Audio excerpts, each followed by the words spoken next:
Hi guys, Stephen Daniel Kakmak from McConnell Bourne. We just wanted to shed the spotlight on the Artarmon apartment and townhouse market.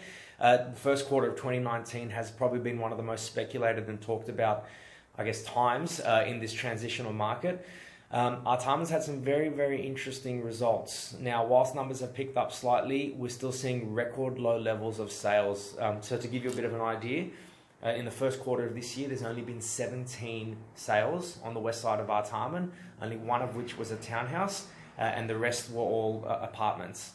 The interesting thing to note, though, is the number of buyers that we're seeing at the coalface at our open homes remains relatively consistent to what they were at the peak of the market. Whereas in the peak of the market, the buyers coming through, we saw about 50% that were just researching and 50% that were what we call a hot buyer or a ready-to-go buyer.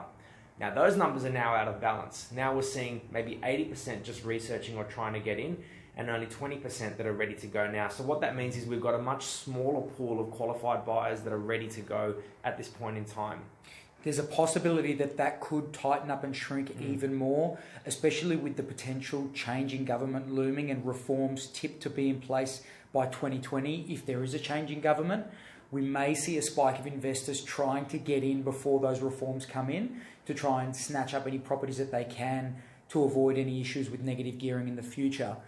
So if you want to capitalise on that, if you are thinking about a move within the next 6 to 12 months, 18 months, now might be a good opportunity while stock levels are still quite low. You bring it a bit forward. Yeah, so if you want to have a chat about that and what plans we're implementing and strategies for some of our clients, love to hear from you. Thanks and all the best.